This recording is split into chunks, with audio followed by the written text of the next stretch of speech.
The Lasting Effect of the Ming and Qing Emperors on Chinese Modernity by Sam Hubbard. The time period from 1368 all the way until 1912 saw just two dynastic cycles rule all of China. They were known as the Ming Dynasty, ethnically of Han descent, and the Qing Dynasty, ethnically of Manchu descent.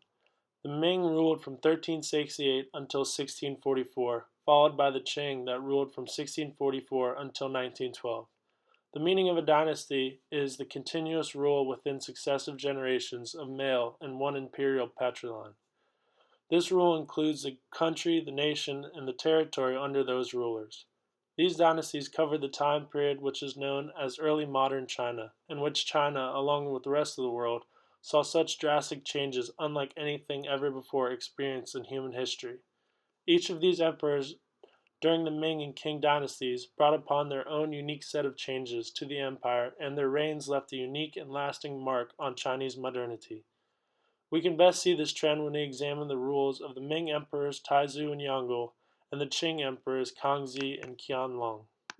Zhu Yuangchang, also known as Taizu, was the founder of the Ming dynasty and one of the most influential figures in Chinese history due to the legacy left behind on Chinese modernity, having revolutionized language, clothing, customs, hairstyles, garments, marriage, official punishment, and many more other things. Emperor Taizu was born into a poor peasant family and later orphaned due to an epidemic. Around the age of 16, he joined a monastery as a monk just to avoid starvation. These are hardly the circumstances where one expects an emperor to originate from. After a series of events and rebellions, this brilliant orphan rose to the head of a rebel army and gained the mandate of heaven, becoming the emperor of China. Taizu's vision for what an empire should be changed nearly every aspect of China. The economy was one of the most drastic examples of change that Taizu instituted. He created a command economy where a village-based system of peasant agriculture and production of textiles occurred. He did not support specialized manufacturing and commerce. Before Taizu's rise to power, the lower Jiangnan region of China was the national center of commerce and manufacturing. Taizu was on a mission to break up this economy by deporting the rich households of this area and imposed strict taxes on those that remained. He even put to death thousands of Jiangnan elite. His strategy caused prices to drastically decrease throughout all of China and changed the way the Chinese economy had worked for centuries. Emperor Taizu also had a lasting effect on religion throughout China. He was known for publicly supporting legitimate religions of China to, quote, rescue mankind from the social and moral corruption that the preceding dynasty had been unable to handle. Taizu himself had very strong beliefs in natural forces and insisted that he possessed the mandate of heaven. He imposed the three teachings of Confucianism, Taoism, and Buddhism everywhere in his empire. He demanded that seasonal sacrifices must be offered throughout his kingdom, and he himself offered up these sacrifices to heaven and earth. He spent his time as emperor informing China of the necessity to realize the reality of these beliefs that he possessed. The second example of a Ming emperor who brought about lasting change to Chinese modernity was Zhu Di, also known as the Yongle Emperor. It took 4 years of war for the throne to officially become Yongle's. After so much fighting and death, Emperor Yongle made the wise decision that what China needed was not more bleeding, but rather a, quote, virtual orgy of furious emperor-directed activity. What he did was exactly that. This included huge changes, such as moving the capital of China from Nanjing to Beijing, where it remains the capital of the People's Republic of China still today. This took several years to implement and brought about several other changes to China, such as the building of the Grand Canal supply line. This was because the environment surrounding Beijing was much too poor to support a great expansion of the city of Beijing. One of Yonggle's first goals was to change the Ming military system. The Ming military now had 3 million members, and a great deal of the guard units were moved to Beijing at the orders of Yongle. In Beijing, camps were established to better train the infantry, cavalry, and artillery. Yonggle's last and most important change with the military policy dealt with the defense outposts on the Mongolian steppes, instituted by Taizu. Yongle pulled back these units to a line that would later become the Great Wall of China, and here they laid the foundation for what was to become the 9 border defense command posts known as the Zhubian. Another major change that the Emperor Yongle brought to China dealt with civil bureaucracy. Previously in the Ming, officials held office for a very short period of time. Yongle felt that this created instability and ordered officials to maintain their posts for a long period of time. Yongle also had an effect on the eunuch class and established an agency of eunuchs known as the Eastern Depot. Eunuchs became a very important part of his ruling strategy. Yongle stationed them all over in positions as diplomats, army overseers, naval commanders, messengers, and spies.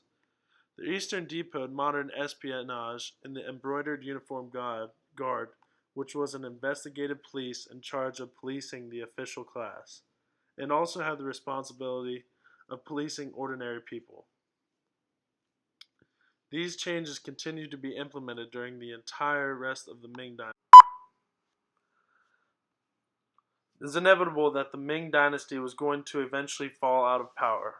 Geoffrey Parker, a British historian, argues that the decline of the Ming was due to the Little Ice Age that reached its peak between 1570 and 1630, right as the Ming Dynasty fell. This could explain the famine, droughts, flooding, locusts, and epidemics that weakened this country's century-old hold on the mandate of heaven.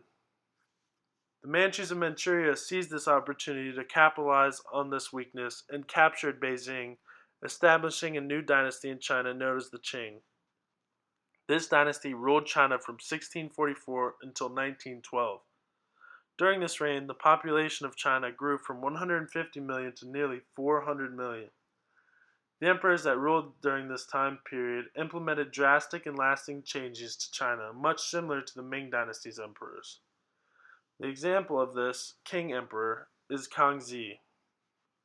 Kangxi reigned from 1661 until 1772 and possessed many admirable qualities and contributed greatly to Chinese modernity. Kangxi focused on the Huangxi River, or the Yellow River, which runs through the heart of China. He was responsible for dredging and stabilizing this river that was commonly known to flood and cause great damage. He repaired the Grand Canal that connected the Huanghe with the Yangtze River. He also had an effect on education and created a special pipeline that recruited gifted individuals into his service.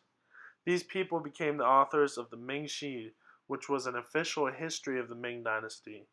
He also ordered these people to write dozens of other documents that were masterpieces, such as the Dictionary of Chinese Characters called the Kangxi Zidian. Kangxi's reign was also characterized by his thirst to increase technology and foreign trade. He did this by employing Jesuit missionaries.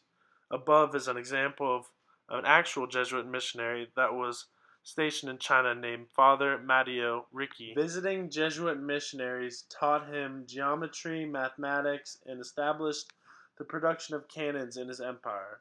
He employed Pierre Jarton, Jean-Baptiste Regis, and others to compile an accurate atlas of the empire. Art also intrigued him. An Italian in China named Gio Giardoni and Giuseppe Castiglione were the emperor's favorite court artists. They were partially responsible for causing Chinese art to often possess European-style perspectives. A decade after the reign of the Kangxi Emperor, Emperor Qianlong came into power in 1735 at the age of 24. He ruled over an empire of different peoples and domains that all answered solely to him. Emperor Qianlong is known for the expansion and unification of China during his reign. His military record during his reign is incredible. Qianlong increased the landmass of his empire by 1/3. He reinforced the Manchu reign over Tibet and Mongolia, conquered new lands westward, all while defeating those attempting to conquer southern lands. He was very proud of his military achievements and often called himself the Old Man of the 10 Perfect Victories. One major change that Qianlong implemented can hardly be considered a change at all, but rather a revival of a dying culture. After 100 years of the Manchu people living amongst the Han people, Qianlong realized that his people were, quote, threatening to turn a redoubtable, highly competent military elite into a class of parasitic has-been warriors who could not really speak their own native language. The Manchu way of life was in danger of being forgotten. It was Emperor Qianlang who went to great lengths to change the culture of China to ensure that the Manchu way of life survived. He opened institutions for formal language schooling and made a career as a translator a very honorable position in the empire. He revitalized the Manchu way of life by emphasizing martial arts and holding the annual hunt at the Mulan hunting ground. There were more than 50 of these events during his reign. The rulers of this time period that encompassed the Ming and Qing empires were vital to Chinese modernity. The Ming emperors Taizu and Yongle and the Qing emperors Kangxi and Qianlong were just four of the many that best exemplify the trend of Chinese emperors leaving a lasting and unique effect on Chinese modernity.